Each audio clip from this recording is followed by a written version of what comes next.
Hey there. Welcome back to part two of my San Francisco Pen Show recap video series. If you didn't get a chance, part one was my overview of the entire Pen Show for 2025.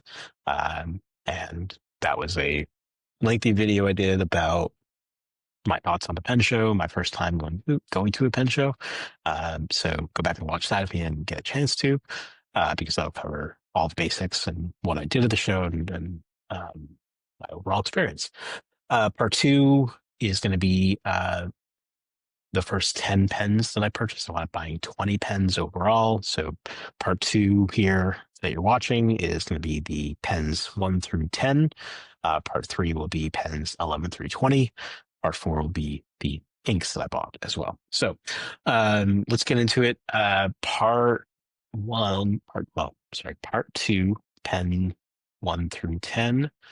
Let's put on the override camera and start going through. So what I'll do is I'll tell you what the pen is, where I got it, and where you can find the person I got it from on Instagram. So you can learn more about the maker, or in the first case, it's not going to be about the maker. It's going to be the person I bought it from. So first one is a Sailor 1911 Prophet Fude de Manon, limited edition Daisy White. This is not technically part of the pen show. It's just Randy Ocean, Randy OCN on Instagram, is somebody I know from the San Francisco Pen Posse. Get the camera a little more centered. That's not, there we go. Or get me more centered. So Randy's somebody that I know through the San Francisco Pen Posse, and he had a previous pen meetup, showed me a Fude nib, and so when he was offering this one up for sale, I said, sure, I'll grab it because it's pretty cool. The Fude nib it's bent like that, because that will allow you to, depending on how you're angling the pen, your writing angle, allow you to do really expressive brush strokes with the pen. Randy's an artist, so he's got a lot of use for these. So it's something that I tried, and said, well, it's not going to be for me, but he gave me for a pretty cheap, reasonable rate. So it was good. It'll be a good experimentation pen to have in my collection, because the Fude style is not the Fude nib style. That curve like that is not something that I'll really be looking to purchase normally.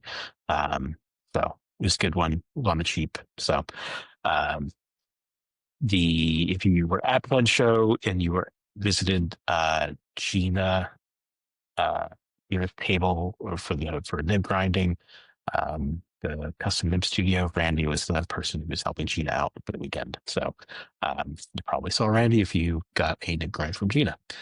Next up, this was my first Urushi pen. This is a pen from Urushi Studio India. Uh, Urushi Studio out of India, Vivek was selling these. I walked over to his table and sort of looking at the pens, and they're all hand painted. And I asked him, he was showing me some of the pens, and I asked him how much they cost, and I said, "Oh my gosh, that's way out of my price range." So I slid over. I said, "Where's the cheapest one you have?" And this was among the cheaper ones. This is still not cheap, by the way, but it was in my price range. So Urushi, you're talking about the hand painted uh, over the pen body. It is just really lovely. This is a really boring one relatively, because it's just a basic burgundy red. But most Urushi is going to be really cool designs.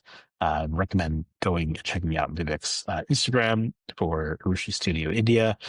Really, really cool, beautiful, beautiful artwork on his pens. The next one that I picked up was from Mondu Pens. This is a Mondu Stefano Neru e Giallo. I'm sure I'm butchering that. So apologies to Mondu. They're at Mondu Pens on Instagram. This is just a cool matte finish body, um, yellow, black. Seemed like a fun pen for my style. It's a lot like a Leonardo Memento Zero Grande 2.0 with that ink window there. And I love my Leonardos. I love my Memento Zero Grandes. And this has got a ton of heft to it, piston filler. So that'll be what I'm really looking forward to inking up and having some fun with. So again, Mondi Pens is the maker there. Then the next one, this is a really cool one. This is from Ryan Krusek Studios. This is the Legend L16. It's Poseidon. It's number 38. Ryan does all these by hand, so it's completely carved out of moose antler and wood. I think it's moose antler for the main body, but he has a lot of wood as well. So on the cap, you've got the Kraken's tentacles, and then for the main body, you've got Poseidon with his trident, fighting the Kraken, or maybe just fighting a giant squid. I don't know if that's technically the Kraken. But this is just absolutely stunning. And Ryan's table was something that I really just drooled over, which is not good for pens. Don't drool over them. It's not good for them. You can see Ryan's studio logo there. And this is, obviously because they're all handmade. This is number 38 of the series. So yeah, check that out at Ryan Krusek, Ryan Krusek Studios. Next up, so some of them do not have any kind of roll stop or caps or clips on them, so you have to be careful not have them slide back into the frame. Next up is from River City Pen Company. So there's the name of the company. The pen is Dragon Fruit to Light Shady Side with a fine nib. Just the pink and black combo jumped out to me. That was just a fun color combo. Another matte finish. I didn't have any matte finish, and now I've got a bunch of matte finish. So that's obviously something I want to try out. A little easier to grip, won't pick up the fingerprints as much with the matte finish versus the glossy finish. So fun to do. Again, this is the River City Pen Company, Dragon Fruit Delight. If you saw my part 1 video, this was where I got this little dog pen stand. This was River City. They also had a cool, a lot of the pen vendors would have the rickshaw single pen sleeves that they were giving out. The nice thing about this one compared to all the others is this is one that had a clip on a lanyard, so I could stuff a pen in my around my neck and carry that around with me. So thank you, River City. That out of the way. Go. Okay, next is Fami Pens. Again, I don't know if I'm pronouncing that correctly. There is an Italian maker. It's actually a 3D printed pen. So it's the Lorem Ipsum Fluid Ruthenium semi pens. So this is very light. It's 3D printed, just one turn. We'll take that out. It did get sold without a nib, which is why I mentioned in my previous video that I had to pick up a Bach number 8 nib from Penrealm while I was there. And so I'll just quickly, while I got this open, I also need to get a converter, but I've got some somewhere right here.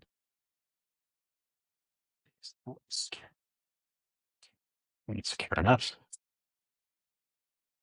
This doesn't need a converter. This doesn't need a converter. So this is still not ready to ink up, but at least now it has nib because it didn't before. Um, Nug. So cool 3D printed pen. You know, you should find new things, try them out, see how they go, and support these independent makers. So that's from some iPens. If they use out of Italy. Next up, and this is one that I neglected to ask what the model was. This is Skogsy Pens out of San Diego.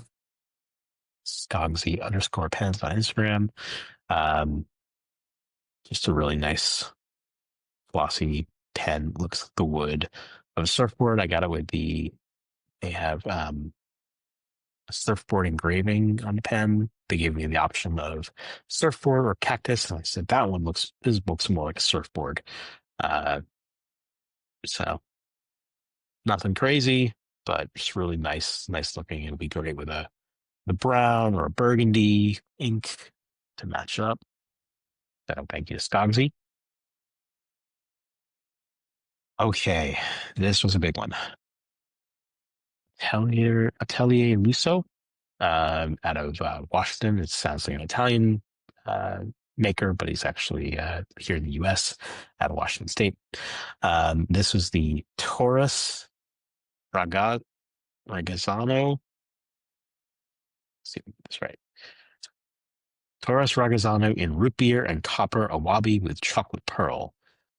So this is absolutely gorgeous. It's really hefty. One of the things that just jumped out at me is I was actually I was trying to get over to the table next to his, which was the Carolina Pen Company, Jonathan Brooks' company, to see the pen bodies that he was selling.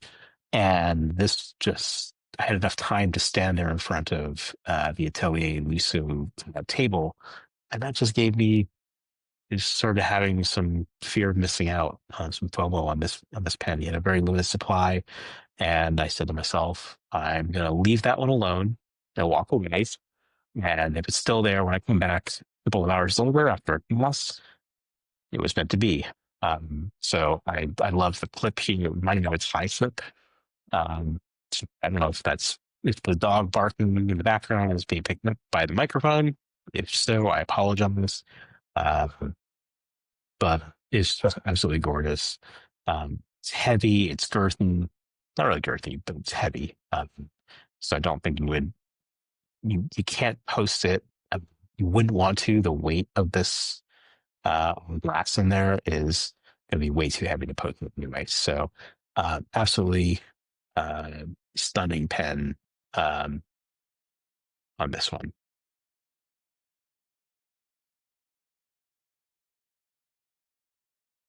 Get focus.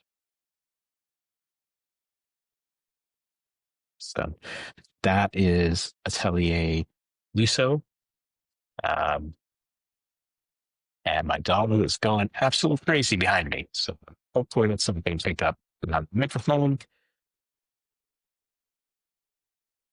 And the last two are both from Carolina Pen Company. I mentioned I was standing at the Atelier Lusso table, trying to get Carolina Pen Company, which had been described as the chaos pile. So it's just a bunch of his pen bodies strewn over the table, hundreds of them. Just you know, they're not in trays or anything like that. So wound up buying two of them. So both of these are Carolina Pen Company. See if I can find these up correctly. I think I got the right ones here. So first one, this one is the kind of the black and white, black and cream. Really lovely with the stars in the resin there. Jonathan Brooks makes a lot of the blanks for a lot of the other pen vendors that you see. A lot of Leonardo pens that I have are from Jonathan. So there's a style that Jonathan makes that just, I love, and it's just a matter of which colors and which swirling you get in all the different resin. And this one I did as a custom nib grind.